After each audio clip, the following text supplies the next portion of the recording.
ஒன்றும் இல்லைங்க. அடிப்படையிலேயே ரொம்ப அழகான சைக்காலஜி என்ன தெரியுமா? நீங்க எப்பவுமே பாருங்களேன், கல்யாணமாகி முதல்ல உங்க மனைவியோடு நீங்கள் முரண்பட்டு நின்றீர்கள் என்றால், உங்கள் மனைவி உங்களோடு கோபமாக இருந்த அந்த முதல் வினாடியை நீங்கள் நினைத்து பாருங்களேன். என்ன செஞ்சதனால அவ கோபப்பட்டா? என்ன செஞ்சதனால அவ அழுதா? என்ன செஞ்சதனால உங்களிடத்தில் அவள் கடும் சொல் சொன்னாள் என்ற அந்த முதல் கட்டத்தை நினைத்து பாருங்களேன். வேற ஒன்றுமே இருக்காது. ஆண் முதலில் பெண்ணை பகை கொள்ளுகின்ற அந்த அடிப்படை சைக்காலஜி உளவியல் என்னன்னா, கிண்டல் பண்றதுங்க. பெண்ணுக்கு கிண்டல் பண்றது பிடிக்காது.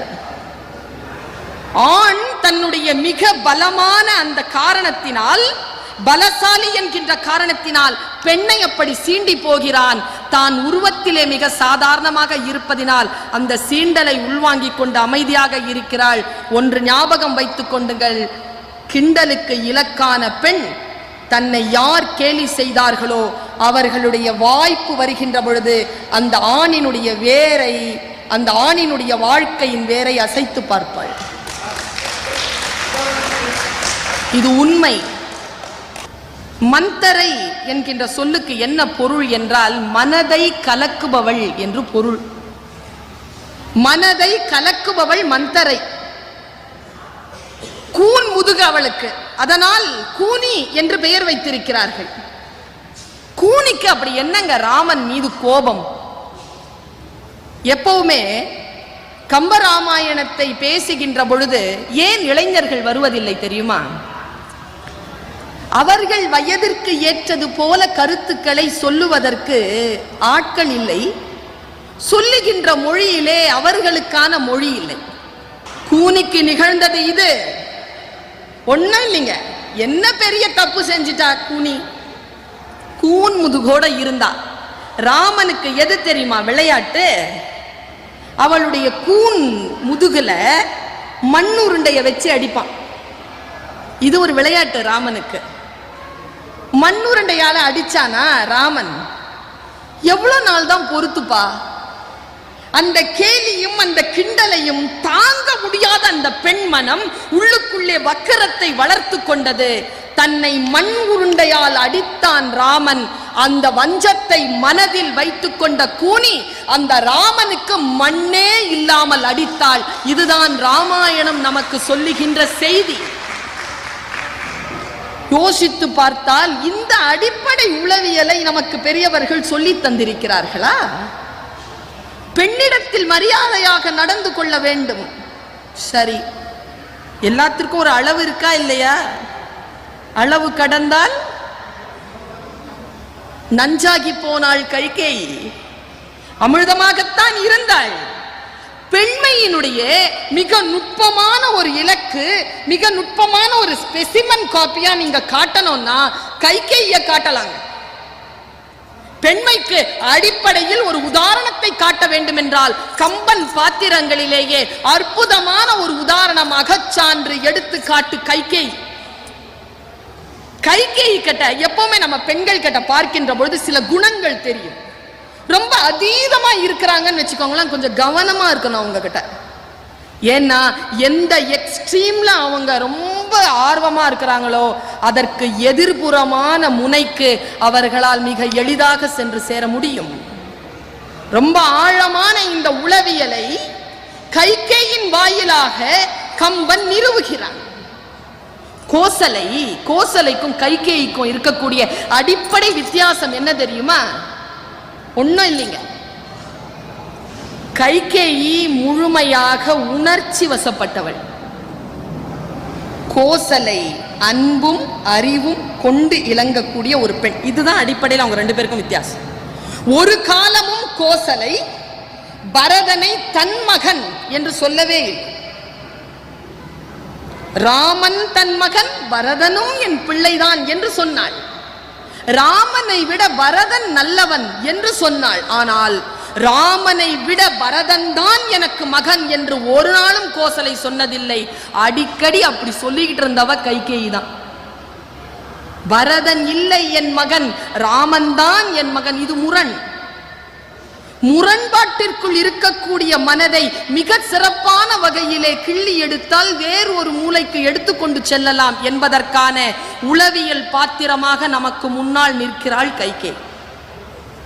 கைகேயினுடைய ஒரு சிறிய அந்த எண்ணத்தினுடைய மாற்றத்தை நீங்கள் அந்த 10 பாடல்களிலே வாசித்துக் கொண்டே வருகின்ற பொழுது சொன்னார் ஆரம்பத்தில், என் மகன் ராமன் என்று சொன்னவள் கொஞ்ச நேரத்திலேயே பால் திரிப்பதை போல, பாருங்களேன், பால் உறைஞ்சா தயிரா பயன்படும், திரிஞ்சா குப்பைக்கு தான் போகும். மனம் உறையலாம், திரியக்கூடாது. திரிந்தது கைகேயிக்கு.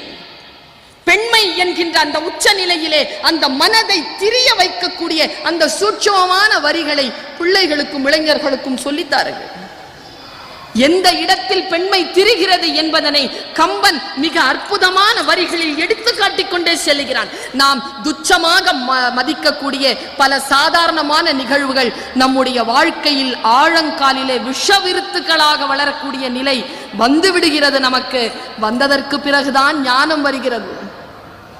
அதனால் தான் இலக்கிய மேடைகள் முத்தமென்றும் மோகமென்றும் சத்தமிட்டு சத்தமிட்டு புத்தி கெட்டு போனதொரு காலம், இங்கு ரத்தமற்று போன பின்பு ஞானம். இது கண்ணதாசன் சொன்னது. ரத்தமற்று போவதற்கு முன்னாலேயே ஒரு பெண்ணினுடைய ஒரு ஆணினுடைய அடிப்படை தன்மைகளை, பெண்மையையும் ஆண்மையையும் மிக சரியாக புரிந்து கொள்ளக்கூடியவர்கள் வாழ்க்கையில் விபத்துகளை அதிகம் சந்திப்பது இல்லை. கைகேயினுடைய பாத்திரத்தை காட்டிலும் அப்படியே திரும்பி வருகிறோம். அங்கே வந்து ஒரு முரண் பாத்திரம் அப்படி நிக்குதுங்க. சூர்பனகை என்ன ஒரு பாத்திரங்க சூர்பனகை. ராமன் செய்த பிழையாக நேற்று தமிழறிவு மணியன் ஐயா அவர்கள் 3 பாவங்களை அவன் செய்ததாக சொன்னார். அப்போ 4ஆவதாக அவன் ஒரு பாவம் செய்தான், சீதையை நெருப்பிலே போட்டான். அதை சொல்லவில்லையே என்று சொன்னார். நான் சொல்லுகிறேன், ஒரு பெண்ணாக நின்று சொல்லுகிறேன், ராமன் செய்த பாவங்களில் 5ஆவதாக ஒரு பாவம் இருக்கிறது. அந்த பாவம் தான் சூர்பனகை இடத்தில் அவன் நகையாடியது, ஈவ் டீசிங் பண்ணது. அப்படி சொன்னாதான் புரியும். பகடிவதை என்று சொல்வார். ஒரு பெண் அப்படி வந்து நிற்கிறாங்க, பெண்மையற்ற நிலையில் வந்து நிற்கிறாள். நான் ஒன்று யோசிச்சு பார்க்கிறேன். சூர்பனகை என்கின்ற ஒரு பாத்திரம், கம்பனுடைய மிகப்பெரிய வெற்றி என்ன தெரியுமா? எல்லா முனைகளிலும் ஒவ்வொரு பாத்திரத்தை காட்டிக்கொண்டே போகிறான். பெண்மை என்கின்ற நிலையிலே பன்முகம் கொண்டது பெண்மை. அது ஒரே முகம் இல்லை.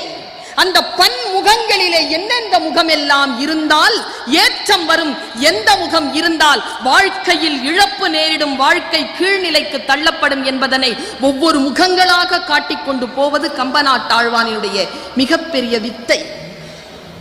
சூர்பனகை நிற்கிறார், இந்த பக்கம் நம்ம சீத்தையை எடுத்துக்கிறோம். 2 பாத்திரம். இந்த 2 பாத்திரமே இளமையான பாத்திரங்கள். 2 பாத்திரங்களுமே ஒரு நிலையில 2 மூலைகளில் நிற்கின்றன.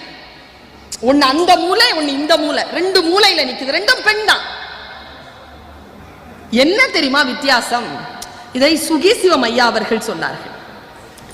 இந்த பெண்கள் எப்பவுமே பொண்ணு பார்க்க போகும்போது பெரியவங்க பொம்பளை பிள்ளைய கொஞ்சம் அந்த பக்கம் போய் அதை ஏதாவது எடுத்துட்டு வாமான்னு சொல்லுவாங்க. பெண்களை நடக்க விட்டு பார்ப்பார்கள். அந்த பெண்ணியம் பேசக்கூடியவர்கள் எல்லாம் இது பிழை என்றெல்லாம் பேசக்கூடிய சூழல் இருக்கிறது. அது என்ன சூட்சுமம் தெரியுமா? சுகீசிவம் ஐயா அவர்கள் சொன்னார்கள், சீத்தை நடக்கிறா, சூர்பனகையும் நடக்கிறா. 2 பேர் நடக்கிறதுக்கும் கம்பன் பாட்டு எழுதும் போது ஒரே சந்தத்தை தான் போடுறான். ஒரே சந்தம் தான் 2 பேர் நடக்கிறது. அது ஏன் ஒரே சந்தத்தை போட்டான்? வார்த்தைகள் வேறு, சந்தம் ஒன்று. அவர் சொன்னார், நான் ரொம்ப ரசிச்சேன். அவர் சொன்னார், சீத்தை நடந்தாள், சூர்பனகை நடந்தாள். சீத்தை நடந்தாள், அழகாக இருந்தது. சூர்பனகை அழகாக நடந்தாள். இவ்வளவுதான் வித்தியாசம். இயல்பாக இருப்பது அழகு, சேர்த்துக் கொள்வது அரிதாரம். சேர்த்துக் கொள்வதனால் பெண்மைக்கு எந்த பெருமையும் இல்லை. இயல்பான நடை, அதனால்தான் நடை என்று சொன்னார்கள். ஆட்டிடியூட், நடத்தை என்பதனை நடை என்பதில் வைத்தார்கள். பெண்மையினுடைய அந்த இலக்கணத்தை மிக சிறப்பாக வெளிக்காட்டக்கூடிய பாத்திரங்களாக சூர்பனகை பாத்திரமும் சீதை பாத்திரமும் விளங்குகிறது. ராமன் மீது சூர்பனகைக்கு உடல் கவர்ச்சி, ஆனால் ராமன் மீது சீதைக்கு இருந்தது உடல் கவர்ச்சி இல்லை, உள்ள கவர்ச்சி. உள்ள கவர்ச்சி தான் கற்பு. தான் எந்த நிலையில் உள்ளத்தை வைத்தோமோ அந்த நிலையில் நிலை பெற்று நிறுத்தல் என்பதுதான் கற்பிற்கான அடையாளம். உடல் கவர்ச்சி என்பது மாறிக்கொண்டே போவது. சூர்பனகைக்கு அது நிகழ்ந்தது. பாருங்களேன், அவ சீதை உள்ள இருக்கிறா, சீதை வெளியில வரல, ராமன் உட்கார்ந்து இருக்கிறான். சூர்பனகை அப்படி வந்தா, வந்து பேசினா, பேசும்போது பல தவறான வார்த்தைகளை பேசுகிறாள். அந்த தவறான வார்த்தைகளுக்கு கிண்டலாக பேசுகிறான் ராமன். கடைசியா ஒரு காலகட்டத்துல என்னால முடியாது, லக்ஷ்மணன் இருக்கா, வேணா அவனை ட்ரை பண்ணிட்டு போயிட்டான். அவ பார்த்தா இவனும் அதே மாதிரி தானே இருக்கிறான்னு இவன் கிட்ட அவ வந்து அன்பா பேசினான், காமத்தோடு பேசினாள். ராமன் விஷ்ணுவின் அவதாரம், ஆனால் லக்ஷ்மணன் ஆதிசேஷனின் அவதாரம். அவன் எப்பவுமே கோபமாவே இருப்பான். அவன் கிட்ட வந்தான். இவன் அவன்கிட்ட அனுப்பி இருக்க கூடாது, ராமன் செஞ்ச பிழை. இவனே ஓட்டி விட்டுருக்கணும் வெளியில, இவன் அவன்கிட்ட அனுப்புனான். அவன் வந்து மூக்கையும் மார்பையும் அறுத்துட்டான். நான் இங்க நிறுத்தி சொல்றேன். கூனி மண்ணுருண்டையால் அடி பெற்றாள், மண்ணே இல்லாமல் அடித்தாள் இல்லையா? தவறான பெண்களாக இருந்தாலும் நெருக்கம் காட்டாதீர்கள், விட்டு விலகியிருங்கள். விளையாட்டு என்பது ஒரு அளவோடு நின்று கொண்டால் விபத்துகள் குறையும். சூர்பனகை பெண், அவ கூனிங்கிறதுனால மண்ணுருண்டையால் அடிச்சான், இவ பெண்ணுங்கிறதுனால அடிச்சிட்டாங்க. பொம்பளைங்கிறதுனால தான் அடிச்சாங்க. அவளுக்கு மானமாக இருந்தது அந்த மூக்கும் மார்பும் தான், அதை வெட்டுட்டாங்க. நான் இப்படி சொல்கிறேன், மண்ணுருண்டையால் அடித்தான், அவள் மண்ணே இல்லாமல் அடித்தாள்.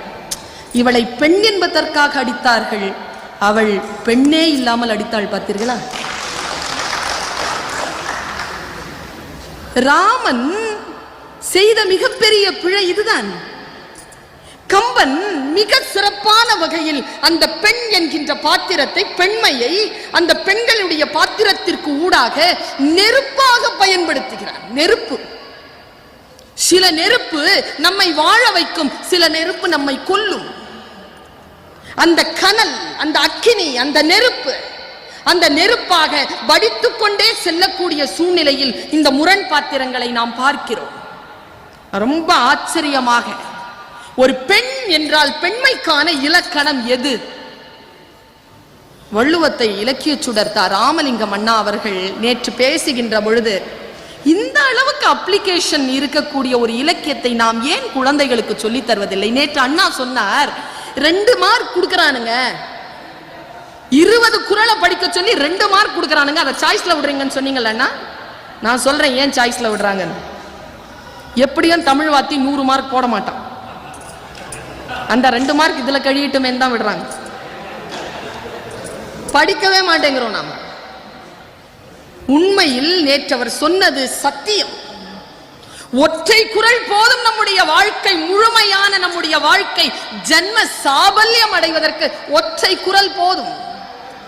அந்த திருவள்ளுவரிடத்தில் கேட்டார்கள், இந்த உலகத்திலேயே எதுனா பெருசு? எது பெருசு?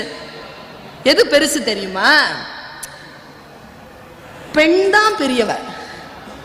அர்த்தநாரீஸ்வரர் இடத்தில் அந்த கால், நம்ம பார்வதியினுடைய கால் கொஞ்சம் சின்னதாகவும் சிவபெருமானுடைய கால் பெருசா இருக்கிற மாதிரி குறள் இருக்கிறதா சொன்னாங்க நேற்று.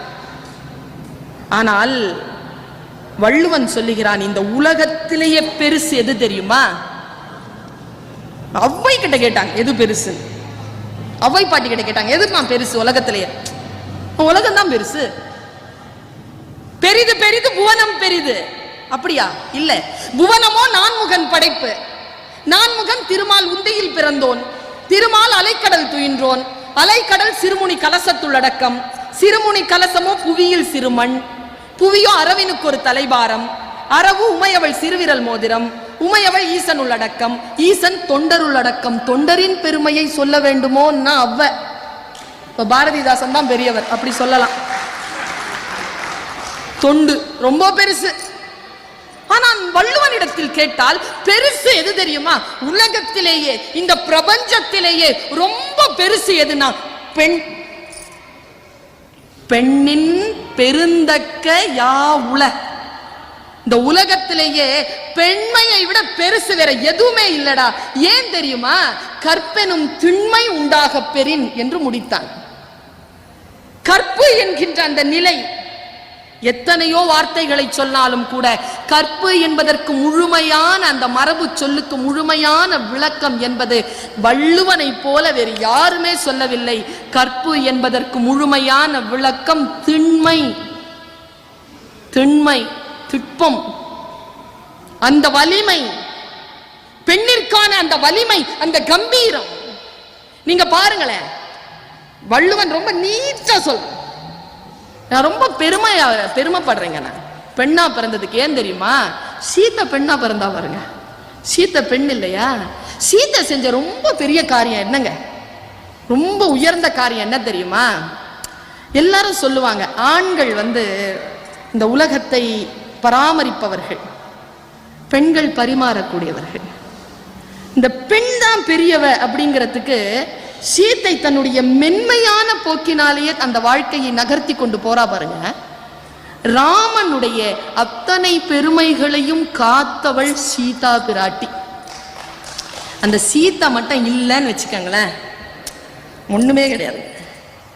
ராமனுடைய மிக உயர்ந்த நோக்கு எதுன்னு சொன்னா அவன் ஒரு சொல் தான் சொல்லுவான்.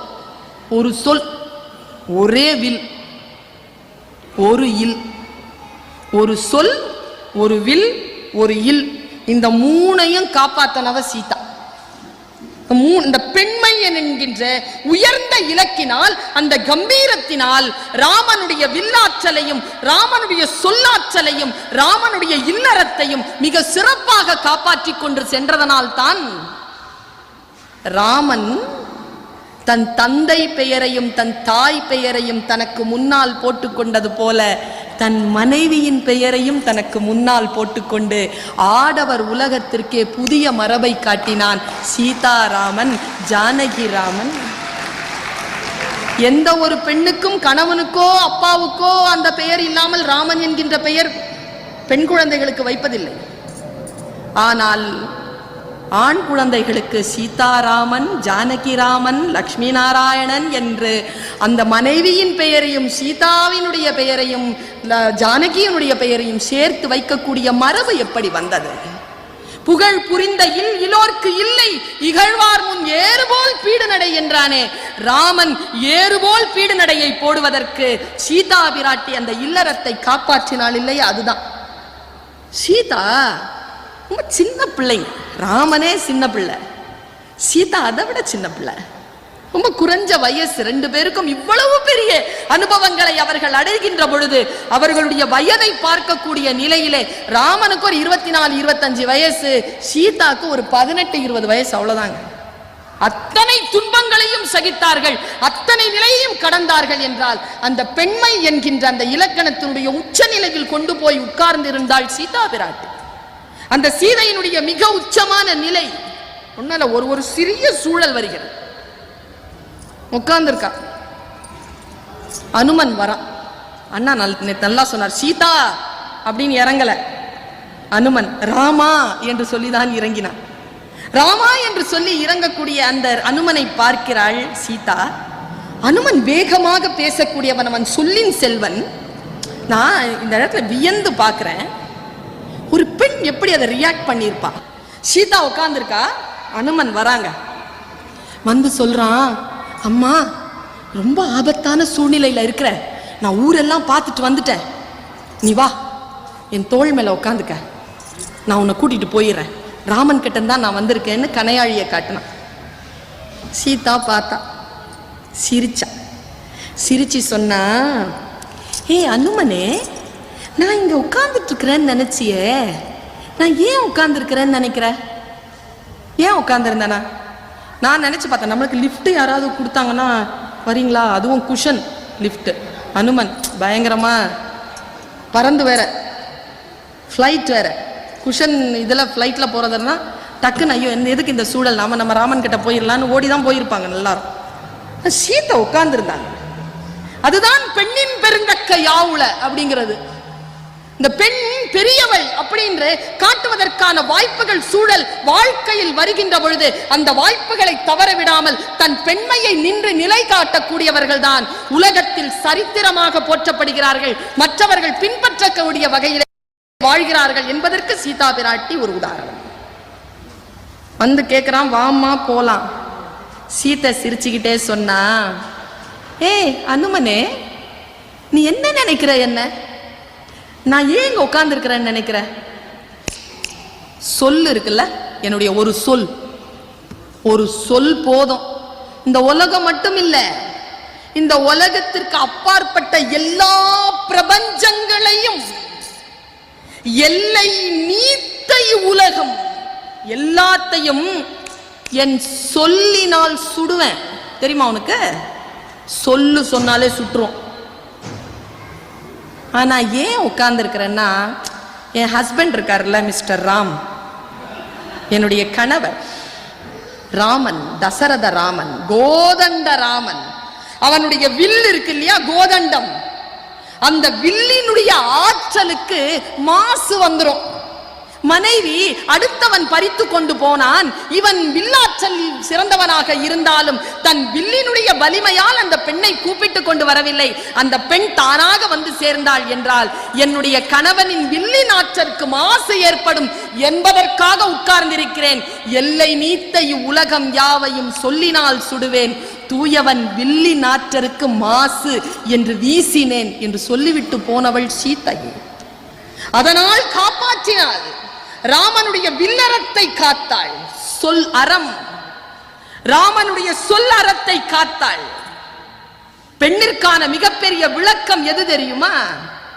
அந்த பெண்ணை சில நேரங்களில் பார்த்தீங்கன்னா, நீங்க உதாரணமா பாருங்களேன், இப்ப குணசுந்தரி அக்காவை பாருங்க, எவ்வளவு வேலை செஞ்சாலும் டயர்டான மாதிரியே தெரியல, ஃப்ரெஷ்ஷா இருக்காங்க. நேத்து அவ்வளவு உடம்பு சரியில்லாம இருந்திருக்காங்க, ஆனா காலையில வெண்பட்டிலே தேவதை போல வந்து அந்த குரூப்ல அப்படியே பாரதி ராஜா படம் எடுக்கும் பொழுது எப்படி மரத்தை சுற்றி அந்த தேவதைகள் சுற்றி கொண்டு இருப்பார்களோ அந்த அளவுக்கு வெண்பட்டிலே வந்து நின்று இருக்கிறார். உண்மையில பார்த்தா பெண் வந்து ஒரு வித்தியாசமான படைப்புங்க. வள்ளுவன் தான் அதை ரொம்ப சூட்சுமத்தை, அந்த உயிர் நாடிய அந்த நரம்ப சொன்னவன் வள்ளுவன் தான். கல்யாணம் பண்றதுக்கு முன்னால எல்லாருக்குமே அந்த 10 குறளையும் விளக்கத்தோடு சொல்லி கொடுங்க சொல்றான். அந்த வள்ளுவன் சொல்றான் பாருங்களேன், ஒரு பெண் யார்? தற்காத்து, என்னென்ன வேலை செய்யறா பாருங்க, தற்காத்து, தன் கொண்டான் பேணி, தன்னை யார் கல்யாணம் பண்ணி இருக்கிறானோ அவனையும் காப்பாத்தி, தற்காத்து தன்னை காத்து, தன்னை கொண்டவனையும் காத்து, தகை சான்ற சொல் காத்து, இவ்வளையும் காப்பாத்தினாலும் சோர்வே இல்லாம இருப்பாளாம், ஃப்ரெஷ்ஷா இருப்பாளாம். தற்காத்து தற்கொண்டார் பேணி தகை சான்ற சொற்காத்து சோர்விலாள் பெண். அடுத்த நிலைக்கு அப்படி தூக்கிட்டு போறான் பாருங்களேன். நேத்து தட்சிணாமூர்த்தி சார் வீட்டுக்கு போயிருந்தோம் நாங்கெல்லாம். இங்கதான் கூட்டமெல்லாம் முடிச்சுட்டு தான் போறோம். அந்த அம்மா கொஞ்ச நேரத்தில் நம்ம ஒரு 10 நிமிஷம் 15 நிமிஷம் பேசிட்டு இருந்தவங்க எல்லாத்தையும் தயார் பண்ணிட்டு கொண்டு வந்து வச்சுட்டாங்கன்னா யோசிச்சு பார்த்தேன், ஒரு உதவியும் கேட்கல, தானே எல்லாம். யார் இந்த பெண்? இந்த பெண்மை எது? அவங்க மட்டுமல்ல, அவங்க வீட்டில் இருக்கக்கூடிய மனைவி மட்டுமல்ல, உங்கள் வீடுகளில் இருக்கக்கூடிய மனைவிமார்களும் அப்படித்தான், தாய்மார்களும் அப்படித்தான், நான் அப்படித்தான், என் தாய் என் பாட்டி அப்படித்தான், என் பிள்ளை அப்படித்தான். அது என்னது? தெய்வம் தொழாள். அற்புதமான குறள் அது. தெய்வம் தொழாள் கொழுநன் தொழுதெழுவாள். கொழுநன் தொழுதல் என்பது இல்லறத்தை காத்தல். தெய்வம் தொழாள் கொழுநன் தொழுதெழுவாள் பெய்யன பெய்மழை. பெய்யன பெய்யும் மழை அப்படின்னா எப்படி நாம விளக்கம் சொல்லிட்டோம்னா தப்பா விளக்கம் சொல்லிட்டோம். இவ எப்படின்னா இந்த மாதிரி பத்தினி தெய்வமாக இருக்கக்கூடிய பெண் வெளியில போய் மழை பெய்யி அப்படின்னு உடனே பெஞ்சிரும் அப்படிதானே சொல்லி கொடுத்துருக்காங்க. அப்படிலாம் கிடையாது. அது யார் சொன்னாலும் பெய்யாது மழை. அதற்கான உண்மை விளக்கம் என்ன தெரியுமா? தெய்வம் தொழாள், அவளுக்கு அதெல்லாம் பெரிய விஷயமே இல்லை. பீடன்று அதெல்லாம் பெரிய விஷயமே இல்லை. இல்லறத்தை காக்கக்கூடிய அந்த பெண் பெய் அப்படின்னு சொன்ன உடனே மழை பெஞ்சா எப்படி இருக்குமோ அப்படிப்பட்ட மழையா அந்த பெண். அவகிட்ட போய் நீங்க எது கேட்டாலும் உடனே கிடைக்குங்க. அதான் பெண்மை. அந்த பெண்மையினுடைய பலம், அந்த பெண்மையினுடைய ஆற்றல். அதனால் தான் பெண்ணினுடைய பெயரை தன் பக்கத்திலே போட்டுக்கொண்டு ராமன் அந்த மரபை ஏற்படுத்தினான் என்று நான் சொன்னேன். நெருப்புங்க சீதை. இந்த பெண்மையினுடைய நெருப்பின் உச்சத்தை நெருப்பின் மூலமாகவே காட்டுகிறது கம்பர் காப்பியம். நமக்கு ஒண்ணல்ல, நெருப்புக்கும் சீதைக்கும் தொடர்பு, பெண்மைக்கும் நெருப்புக்கும் தொடர்பு, ரெண்டுத்துக்கும் ஒரு தொடர்பு இருக்கு. ரெண்டும் சூடானது. முதல்ல ராமன் போறேங்கிறான், சீதை இப்படி ஆரம்பிக்கிறான், நின் பிரிவினும் சுடுமோ அப்பெருங்காடு. காடு சுடும்பா, நீ வர முடியாது. உன் பிரிவு தாண்டா எனக்கு சுடும், உன் கூட வந்தா எனக்கு காடெல்லாம் ஒண்ணுமே கிடையாது, உன் பிரிவு தான் சுடும். நின் பிரிவினும் சுடுமோ அப்பெரும் காடு என்று சுடுமோன்னு கேட்டான். அடுத்த நிலையில சுடுவேன் அப்படின்னா எங்க அனுமன் கிட்ட. அனுமனுடைய வால்ல தீ வச்சுட்டாங்க. தீய பார்த்து சொன்னான், ஏ அக்கினியே அவனை சுடல். சுடாத. சுடுமோன்னு கேட்டா சுடுவேன்னு சொன்னா சுடேல் என்று அந்த தீக்கு ஆணையிட்டால் கடைசியில் அக்கினி பிரவேசத்தில் இறங்குகின்ற பொழுது அந்த தீயினையே தன்னுடைய வெப்பத்தினால் சுட்டாள். சுடுமோன்னு கேட்டா சுடுவேன் என்று சொன்னாள், சுடேல் என்று ஆணையிட்டாள், அந்த தீயை சுட்டாள். சூடுக்கும் பெண்மைக்கும் இருக்கக்கூடிய தொடர்பை மிக சிறப்பாக கம்ப காப்பியம் சொல்லிக்கொண்டே நகர்கிறது. எனக்கு சீதையினுடைய ரொம்ப பெண்கள் நிறைய பேர் வந்திருக்கிறீங்கன்றதுதான் இச்சை இருக்கு இல்லைங்க. இச்சை, ஆண்களுக்கு இச்சையை அடக்குவதற்கான நிறைய கற்பிதங்கள் சொல்லப்பட்டு கொண்டே இருக்கு. ராமனை பத்தி பேசும்போதே எத்தனை ஆண்களுக்கு சூடு விழுது. எப்படி பேசிக்கிட்டே இருந்தார்ல நேற்று தமிழறிவு மணியன் ஐயா அவர். ஆண் தொடக்கூடாதுன்றது மட்டும் இல்லை, நெஞ்சாலையும் நினைக்க கூடாதுப்பா, ஆண்களுக்கு சொல்லிக்கிட்டே இருக்காங்க. எல்லா இந்த கற்பிதங்களும் பெண்களுக்கு ரொம்ப அழகாகவும் ரொம்ப ஆழமாகவும் மிக சிறப்பான வகையிலும் பெண்ணுக்கு சொல்லப்படுது. இந்த பெண்ணிற்கு சொல்லக்கூடிய அந்த சூழலை நான் ஒரு சில நிமிடங்களுக்குள் சொல்லி அதை கடக்கிறேன். ராவணன் இருக்கானே 10 தலைங்க, ஹேண்ட்ஸம் மேன், 10 தலை, வாரணம் பொருத மார்பு, வரையினை எடுத்த தோள், நாரதற்கு ஏற்ப நயம்பட உரைத்தனா, சங்கரன் கொடுத்த வாழ், மௌலி 10. எப்படி இருப்பான்? அப்படி ஜெஜாண்டிக்கா இருக்கிறான். நம்ம சீதா பிராட்டி கிட்ட காலில் விழறாங்க. காலில் விழற, தோற்பித்தீர் மதிக்கு மேனி சுடுவித்தீர், தென்றல் தூர ஆர்ப்பித்தீர், பகைவரச்சம் தீர்ப்பித்தீர், இன்னும் என்ன செய்வித்தீர் தீர்தீரம்மான்னு காலில் விழற. கொஞ்சமாவது அந்த பெண்ணுக்கு மேட்டிமை வரணுமே. ஒருத்தன் எப்படி காலில் விழுந்து கிடக்கிறான் பார். அடுத்தது சொல்றாங்க, அகலிகை காதலை இன்புற்று பெற்றாள், இழுக்குற்றாளோ. அகலிகை காதலை இன்புற்று பெற்றாள், இழுக்குற்றாளோ. அகலிகையை சொன்ன உடனே சீதா அப்படி பார்த்தா. தனக்கு முன்னால் தன் காலில் தன் அழகை பேசி பேசி காம வயப்பட்டு காலில் விழக்கூடிய அவனை பார்த்து இப்படி பார்த்தா. அவ சொன்னது தாங்க சாபம். அந்த பெண் அந்த திண்மையில நின்று நான் யோசிச்சு பார்த்தேங்க. நம்முடைய பெண்களினுடைய இந்த உச்சமான சூழ்நிலையில இந்த சகசிரஹாரத்துல வரும் உணர்வு, அது உண்மையா சொல்றேன். சூட்சுமமா முன்னால யாராவது தப்பான எண்ணத்தோடு இருந்தால் அவர்களுடைய ஆயுளை வைத்துக் கொண்டிருக்கக்கூடிய வேற அப்படி அறுத்துறோம். அந்த சூடு, அதுதான் பெண்மையினுடைய மிகப்பெரிய உச்சம். அவ பார்த்து கேட்டா, காலில் விழுந்திருக்கக்கூடிய ராவணனை பார்த்து பேசினாள் சீதை. பழி இது, பாவம் இது என்பதை உணர்கிலை, பகரத்தக்க மொழி இவை இல்லை என்பதை கேட்கிலை, கிழிகிலை நெஞ்சும் வஞ்ச கிளையோடும் இதுகாரம் நீ அழிகிலை எனில் கற்பு என்னாம் அறம்தான் என்னாம். அதுதாங்க கடைசி அவ பேசின பேச்சு. அடுத்தது அவனுடைய வீழ்ச்சி தொடங்கிருச்சு. சீதையினுடைய உச்சம். சீதா அப்படி நிக்கிறா. அந்த நிலையில் தன்னைத்தானே மிக சிறப்பான வகையிலே, மிக சிறப்பான நிலையிலே சீதை ராமனுக்கு துணையாக தன்னைத்தானே உயர்த்தி ராமனுடைய இல்லறத்தையும் ராமனுடைய வில்லறத்தையும் ராமனுடைய சொல்லறத்தையும் காக்கிறாள். இது சீதா. நான் இன்னொரு 5 நிமிஷத்துல ஒரு பாத்திரத்தை சொல்றேங்க. எத்தனை பேருக்கு அந்த பாத்திரத்திலே உள்ளே இருக்கக்கூடிய அர்த்தம் புரிஞ்சிருக்குன்னு எனக்கு தெரியல. ஏன்னா கம்ப ராமாயணம் எல்லாம் நான் மதத்திற்காகவோ சாமிக்காகவோ படிக்கிறது இல்லைங்க. நான் வாழ்க்கைக்காக படிக்கிறேன். வாழ்க்கைக்காக.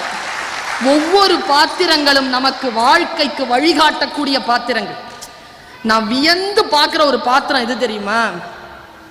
பெண்ணா நான் ரொம்ப வியக்கிற பாத்திரம் மண்டோதரி.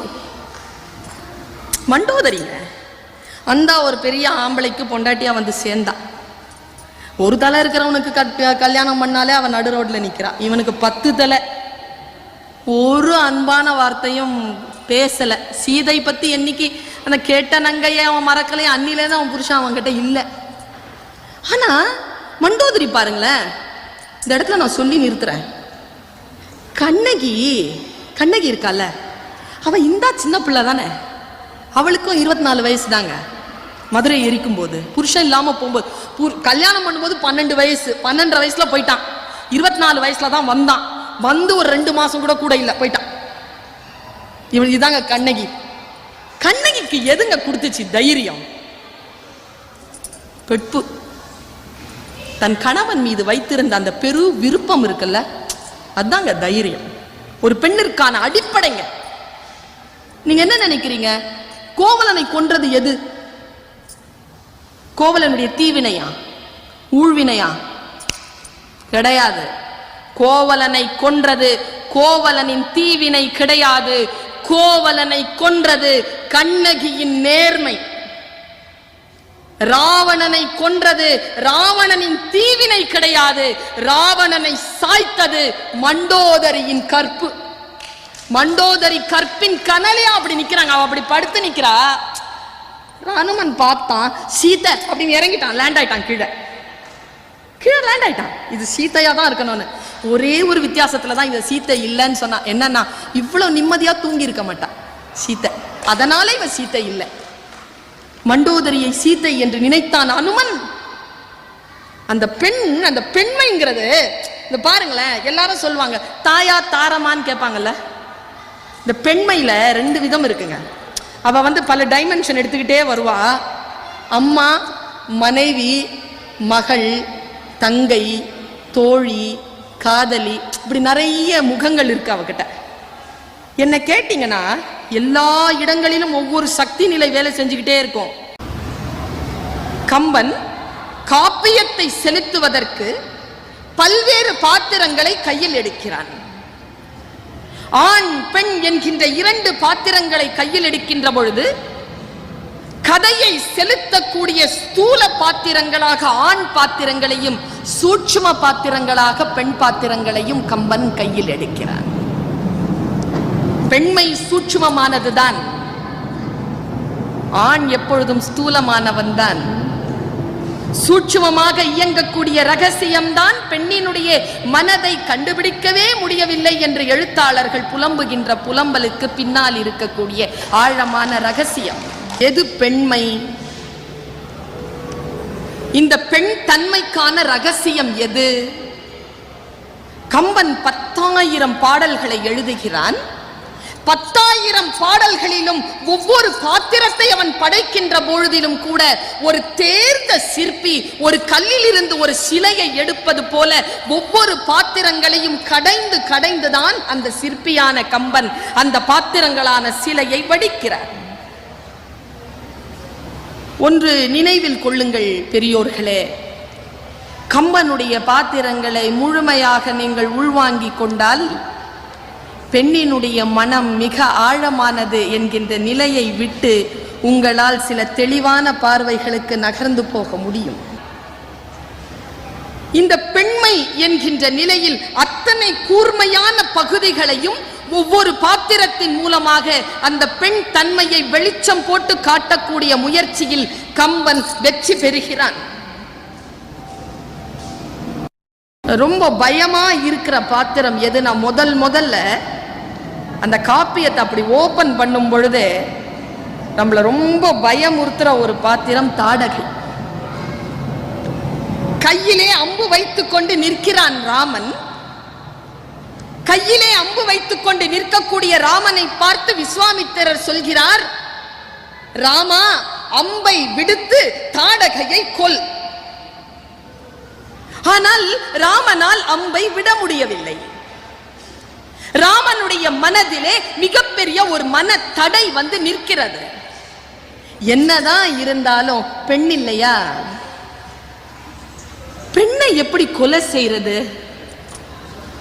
அப்பொழுதுதான் விஸ்வாமித்திரர் சொல்கிறார், நீ மனதால் நினைக்கிறாய் இவள் பெண் என்று நினைக்கிறாய், ஆனால் உண்மை அது அல்ல. உருவம்தான் பெண்ணே தவிர இவள் உள்ளத்திலே பெண்மை இல்லை. பெண்மை இல்லாத வெற்று பெண் என்கின்ற உடலைத்தான் நீ கொல்லப் போகிறாய். அதனால் பெண் தன்மை நீங்கிய இந்த பெண் உடல் பெண் இல்லை, பேய். அதனால் நீ இவளை கொல்லலாம் என்று விஸ்வாமித்திரன் அடியெடுத்து கொடுக்கிறான். கம்பன் பாட்டு இப்படி எழுதுகிறான். ராமனுடைய அம்பு போகிறது. எப்படி போனது என்றால் சொல் மாதிரி போச்ச அம்பு. சில சொல் கொல்லும் இல்லையா? சில சொல் ரொம்ப சூடா இருக்கும் இல்லையா? அவ்வளவு சூடாக அவ்வளவு வேகமாக அம்பு போனதாக கம்பன் எழுதினான். சொல் ஒக்கும் கடிய வேக சுடு சரம். சொல் ஒக்கும் கடிய வேக சுடு சரம். அல் ஒக்கும் நிறத்தினால் மேல் விடுதலும். அல்லுனா கருப்பு. அல் ஒக்கும் நிறத்தினால் மேல் விடுதலும்.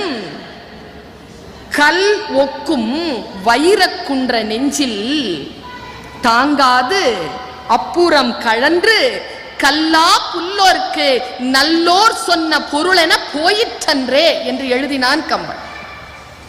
நான் இங்க நிறுத்துறேன்.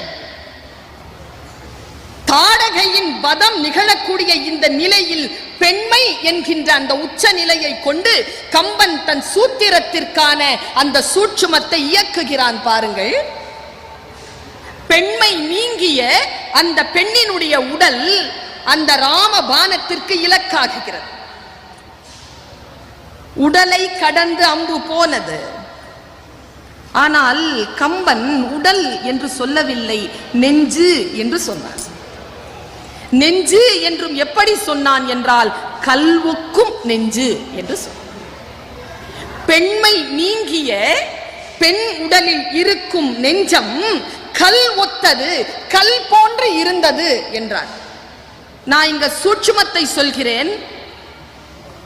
கல், நெஞ்சு கல்லா இருந்தது. கொஞ்சம் அந்த பக்கம் வாங்க. வாலிக்கு அம்பு போடுறான் ராமன். அது எப்படி போச்சா? வாழைப்பழம் இருக்குல்ல, கதலி, வாழைப்பழத்துல ஊசி போன மாதிரி போச்சா? போச்சு தானே? போகல, நின்றது. சென்றது, நின்றது. பாருங்களேன், அறிவியல் எதுன்றா கல்லுல அம்பு நிக்கணும். வாழைப்பழம் கதலி, கதலியில கடக்கணும். இது விஞ்ஞானம். மெஞ்ஞானம் என்ன தெரியுமா?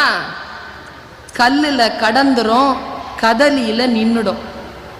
மனம் பழுத்து இருந்தால் ராம அம்பு நிற்கும், மனம் கல்லாக இருந்தால் ராம அம்பு கடக்கும் என்கின்ற ஆன்மீக தத்துவத்தை இந்த பெண்மை என்கின்ற அடிப்படையை வைத்து நகர்த்துகிறான் கம்பன்.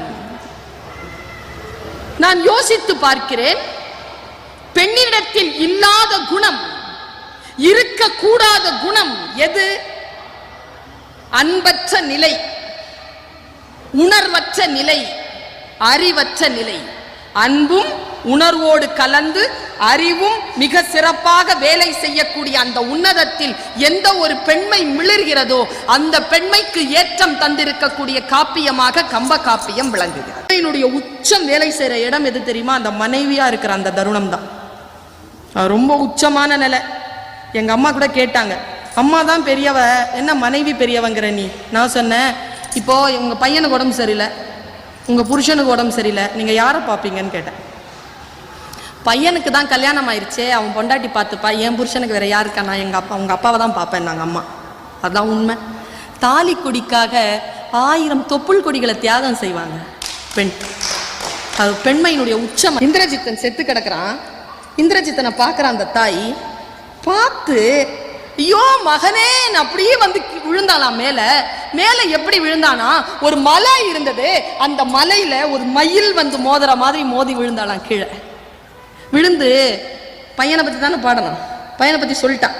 பாடிக்கிட்டே வந்து கடைசி எங்க தெரியுமா நிறுத்தினா, அரக்கர்த்தம் பறவையெல்லாம் வெஞ்சின மனிதர்க்குள்ள வெகுண்டதே மீண்டதில்லை, அஞ்சினேன் அஞ்சினேன் அச்சீதை எனும் அமுதால் செய்த நஞ்சினால் நாளை இலங்கை வேந்தன் இத்தகைய நன்றோன். அங்க கூட புருஷனை பத்தி தான் கவலைப்பட்டான். சரி, இப்ப புருஷன் விழுந்து கிடக்குறான். இப்படி கிடக்குறான், எவ்வளவு பெரிய உருவங்க, அப்படி கிடக்குது. ஓடி வந்து மேல விழுந்தான். விழுந்து எப்படி விழுந்தான்னா, தரங்க நீர் வேலையில் தடித்து விழுந்தன. தரங்கம்னா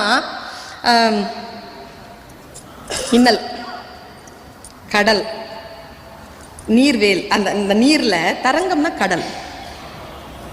அப்படி நிக்கிற மாதிரி அந்த மின்னல் விழுந்த மாதிரி, கடல்ல மின்னல் விழுந்த மாதிரி விழுந்தாலாம். இப்ப பாருங்களேன், பையனோட மோதும் போது மலையில மயில் மோதுச்சு. மயில் வேறு மலை வேறு. புருஷன் கடல், மனைவி மின்னல். மின்னல் வேறு கடல் வேறு இல்லை. விழுந்த அப்புறமா ரெண்டும் ஒண்ணுதான். உள்ள அப்படியே விழுந்துட்டான், உள்ள போயிட்டா, அப்படியே விழுந்துட்டான். விழுந்துட்டு கம்பன் எழுதுறாங்க பாட்டு. நீங்க இந்த 2 பாட்டு நீங்க படிச்சீங்கன்னா, உண்மையா படிச்சிட்டோம்னா ஆன்மாவிற்குள் ஒலிக்கும் மணி. விழுந்துட்டு அவ புலம்புறாளா, ஏங்கி விழுந்துட்டா, என்னென்னமோ கூப்பிடுறா. கூப்பிட்டு ஏங்கி எழுந்து அவன் பொன் தழைத்த பொறு மார்பினை தன் தழை கைகளால் தழுவி, தன்னுடைய தழை போன்ற கைகளை எடுத்து அப்படி தழுவி தழுவி தனி நின்று அழைத்து.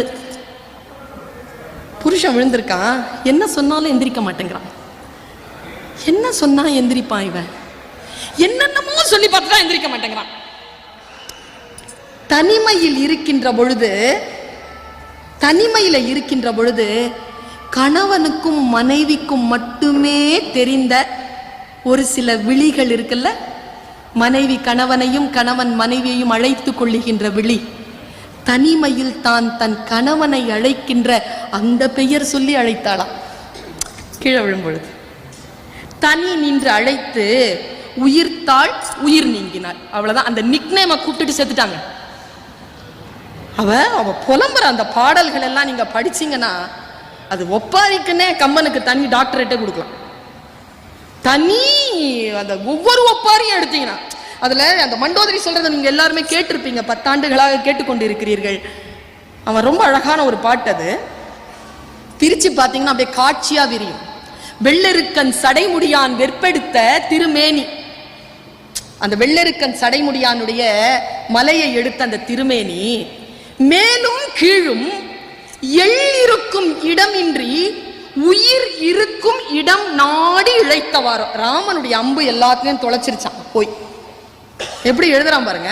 வெள்ளரிக்கன் சடைமுடியான் வெற்பெடுத்த திருமேனி மேலும் கீழும் எள்ளிருக்கும் இடமின்றி உயிர் இருக்கும் இடம் நாடி இழைத்தவாரோ. கள்ளிருக்கும் மலர் கூந்தல் ஜானகி. எனக்கு மலர் போயிருச்சு, என் மலர் போயிருச்சு, என் கூந்தல்ல இனி மலர் இல்லை. ஆனா ராமன் உயிரோட இருக்கிறான், சீதா உயிரோட இருக்கிறான். சீதைக்கு தலையில பூ வச்சுக்கிற அனுமதி உண்டு. அவன் அங்க புலம்புறா பாருங்க. கள்ளிருக்கும் மலர் கூந்தல் ஜானகியை மனச்சிறையில் கறந்த காதல் உள்ளிருக்கும் என நினைந்து உடற்புகுந்து தடவியதோ ஒருவன் வாழி. அப்படி போய் தேடிச்சா, என் புருஷனுடைய உயிரை தேடிச்சா, ஜானகியினுடைய ஆசை இங்க எங்க இருக்கு எங்க இருக்கு எங்க இருக்குன்னு தேடிச்சா. சொல்லிக்கிட்டே இது சொல்லிட்டு செத்து போயிட்டாங்க. நான் இங்க சொல்லி நிறைவு செய்கிறேன். இப்போ ராவணன் செத்துட்டான், மண்டோதரியும் செத்துட்டான். இப்ப கதை முடிஞ்சது. அடுத்தது மகுடாபிஷேகம். அவங்க போறாங்க. பெண்மையினுடைய உச்சமாக ஒரு விஷயம் ஆண்களுக்கும் பெண்களுக்குமாக இருக்கக்கூடிய இந்த அவைக்கு சொல்கிறேன். எவ்வளவுதான் ஆண் திணவெடுத்து வெளியில் சுற்றினாலும் கற்புக்கரசியான ஒரு பெண் வீட்டில் இருந்தால் அந்த ஆணினுடைய இறுதி அந்த பெண்ணினுடைய காலடியில் தான் வந்து விழும். இயற்கை இதை தவிர்த்து வேற வாய்ப்பையே தந்த இல்லை. பெண்மையினுடைய உச்சத்தை சொல்கிறேன். ராவணன் செத்து போயிட்டான், நீர்க்கடன் செய்கிறார்கள். கம்பன் ஒரு பாத்திரத்தை மிக சிறப்பான முறையில் படைத்து அந்த பாத்திரத்தின் உச்சத்திலே பெண்மையை வெற்றி பெற செய்திருக்கிறான் என்றால் அது மண்டோதரியின் பாத்திரம். மண்டோதரி கீழே விழுந்து கிடக்கிறாள். முதல்ல யாருக்கு தெரியுமா கிரியை பண்ணாங்க? ராவணனுக்கு பண்ணாங்களா மண்டோதரிக்கு பண்ணாங்களா? முதல்ல கிரியை பண்ணது, முதல்ல கொண்டு போய் புதைச்சது, முதல்ல கொண்டு போய் எரிச்சது மண்டோதரியத்தான். மண்டோதரிய புதைச்சிட்டாங்களா? எரிச்சிட்டாங்க. எரிச்சு அந்த இடம் இருக்கு. மக்களே, கணவன் இறந்த இடத்தில் மனைவியை எரிப்பதும், கணவன் இருக்கின்ற பொழுதே மனைவி போய் விழுந்து இறப்பதும் தான் மரபு இல்லையா? இங்க கம்பன் உச்ச நிலையில் எங்கே நின்று செலுத்துகிறான் பாருங்கள் பெண்மையினுடைய அந்த தன்மையை, அந்த சூட்சும கலையை. மயன் மகள் எங்கே அடங்கினாளோ, மயன் மகள் அடங்கிய அந்த இடத்தில் அதற்கு மேலேதான் ராவணனை வைத்து புதைத்தார்கள், ராவணனை வைத்து அடக்கம் செய்தார்கள் என்ற நிலையில் இறுதியாக ஒரு ஆண் சாந்தம் அடையக்கூடிய ஒரு நிலையாக தான் மிக சரியான முறையில் கைப்பிடித்து இருக்கக்கூடிய அந்த மனைவியினுடைய ஆத்மாவோடுதான் என்று